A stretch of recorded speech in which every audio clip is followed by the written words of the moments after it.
What's going on, traders? Welcome back to another video. In this video, we're going to be going over why the cryptocurrency market tanked and how that really transferred over to the stock market. What is to come? Let's go over some of the data, some of the facts, some of the numbers in this video. Let's start off by touching on one of the main topics, one of the main reasons, catalysts as to why Bitcoin and crypto started to sell off. The China crypto ban, if you did not hear about this, came out a couple days ago. China banned financial institutions and payment companies from providing cryptocurrency services, much like what we're seeing right now with JP Morgan, Goldman Sachs, and Morgan Stanley, and what they're offering to their clients.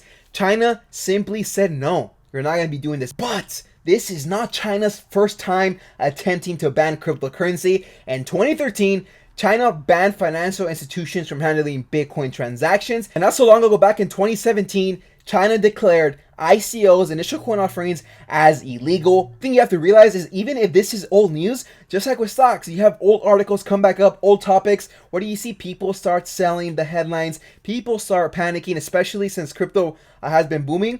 You have a lot of the newer investors not really familiar with the past, and that is almost a self-fulfilling prophecy, a snowball. People start selling, you see the price drop, and it continues to add on the sell-off with margin, which we'll talk about later on in the video. Yesterday, it was also noted as well that some of the big whales, some of the big boys in the institutional game, they were buying the dip via derivatives on Bitcoin at 42K. Derivatives is something that just tracks the original price. Say, for example, futures are derivatives.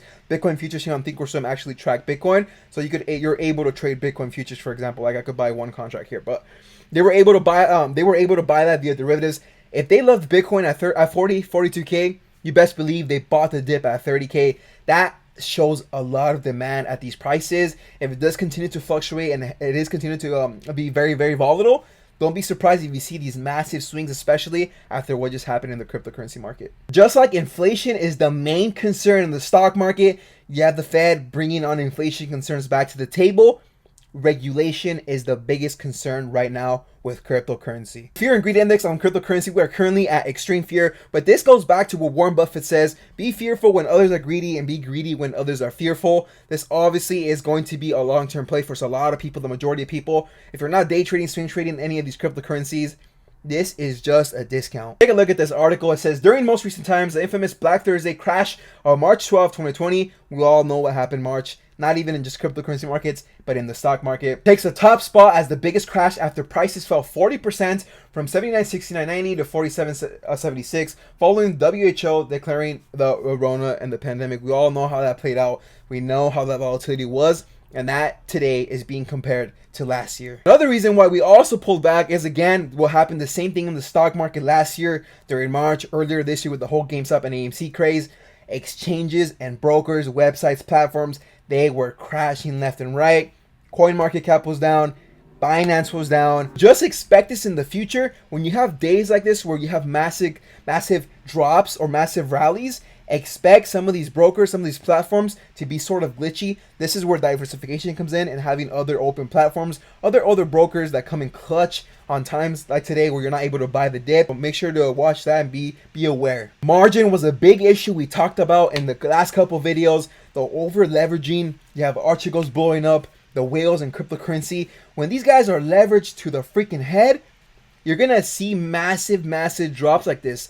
Like, this doesn't even look like a normal pullback. It looks like a stock that just got stop losses triggered. You have massive sell-offs. That just adds to the freaking sell-off.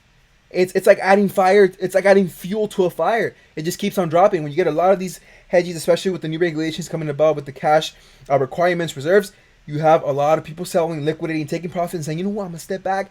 I'm going to move some of this money out, possibly move it to the markets, in which possibly why NASDAQ today had a pretty strong day compared to the Dow and the SPY. Usually tech is pretty laggy, but that could be another reason. You have money moving from crypto to the stock market. Also, make sure you watch. If you're trading crypto, watch the overall stock market. They go hand in hand. As for some crypto technical analysis, we were talking about a pullback. Did I think a pullback was going to be this aggressive, this quick? No. If you zoom out on the 4-hour, you see this very massive uptrend. And like stocks, man, what goes up must obviously come down a healthy medium, a healthy support level. For Bitcoin, ever since we cracked that 50K mark, you're looking at a pullback. You're looking at a slight downtrend early May. But the thing is, are these just new support levels, or are we headed for lower lows? That's the main big concern as well. As for technicals, is this going to come down, hold 40K, or is this going to flush to 20, 25K? We don't know, but what I do know is there's demand.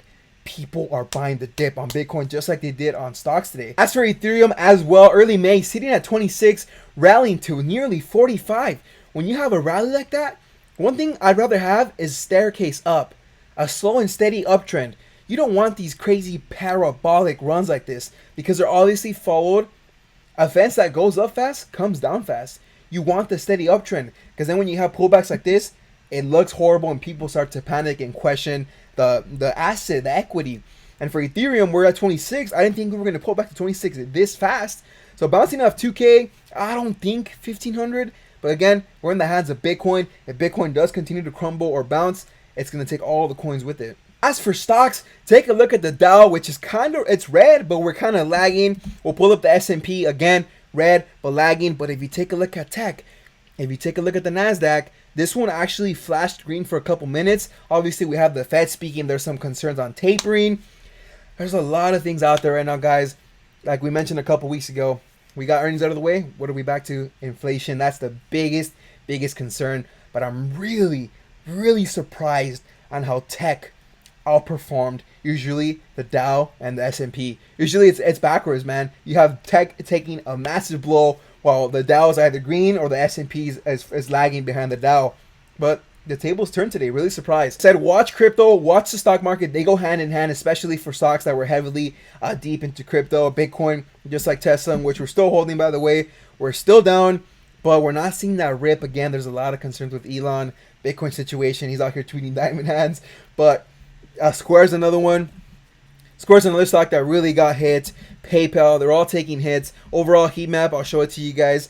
It was worse in the morning, so we're kind of rebounding here. ARK also bought the dip. Kathy Wood bought the dip. She said, Michael Burry, we're not coming down, we're going up. They keep a weighted position of 10% of Tesla on their portfolios. Hence why you see these small positions of 43,000 shares and 3,600 shares. So that's pretty much it for this video. If you guys did enjoy this video, make sure you slap a like. It's a very rough day. I would say the majority of people are down today. We're all down today. We're all losing together, as weird as that sounds. If you guys enjoyed this, make sure you slap a like, drop a comment down below, and I'll see you guys tomorrow for another live stream. Peace out.